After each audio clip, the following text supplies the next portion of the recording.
Twalaba nti okusooka twali tugambye nti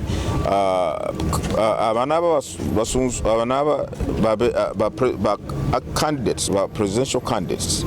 baana bamaze okusunsulwa okubeera nominated campaign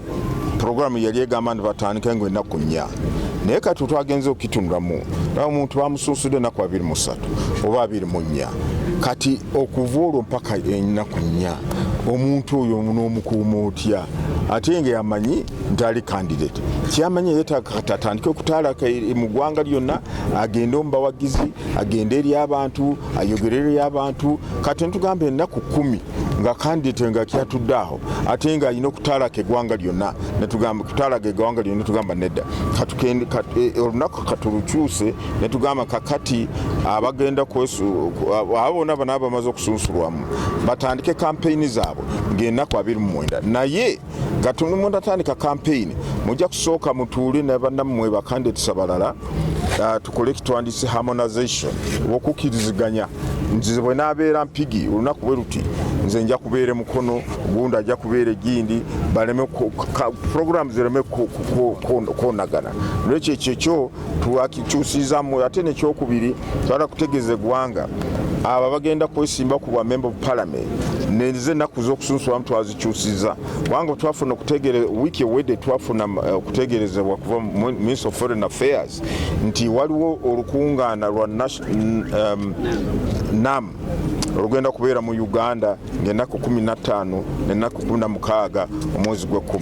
ate ennaku ezo ebbiri ze twali tukoze eki ze twali tutaddewo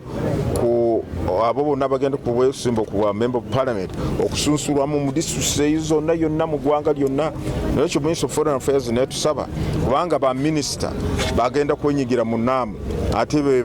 abamu bagenda kwenyigira mu kiki mu kalulu ka bwa member of parliament nekyo batusaba tukyusemuko era naffe netukyusaamu okusunsulwamu kwa member of parliament katugenda kubeerawo ng'ennaku 22 23 omwezi gw'Okitoba. Mwebale nnyo mwebale bwafuuka luyimba lwange nti Uganda siffe tugenda okusooka okugenda mu byokulonda ate siffe tugenda okusembayo ate era si gwe mulundi ogusoose n'olwekyo nze omulanga gwange gwenkuba eri bannayuganda ogutakungula mbasaba tubeere ba mirembe nga tukola ensonga eno mbasaba ebyo bye tuwulira mupange eggaali mutegeke eggaali temutegeka ggaali kuba zijja kubaako emipiira ate miyinza okuba emipiira tegirina sipeya n'olwekyo mbasaba ffenna tubeere ba mirembe ate buli munnayuganda kikkakatako okulonda kasita oba ng'obezezza emyaka egikola ki egikulonda mu nsi ezimu guba na musango butolonda kati bannayuganda ndoza etteeka teriga nti musango naye babakubiriza londa kubanga bw'otolonde neno gwejja okuba wekubye wekka endobo oli bajja kukulondera bwetoyagala kati gwolonda oyo gwowulira nti ali mu mutima gwo gweyagala okukola ki okulonda ate okulonda kwakyama oyo omuntu gweyagala kiri mu mutima gwo ne bwotemwetimba mu kyenyi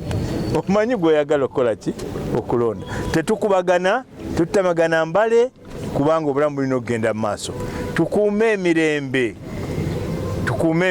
kubanga emirembe gye gisobozesa eggwanga lino okutuuka wano emirembe gye gisobozesa abantu bano okukola wano emisana n'ekiro okulaba nti mu mwezi gumu n'ekitundu basobodde okuteekawo ekintu kino nammwe bennyini bamu ndaba mutambula mugenda mu mazina misana na kiro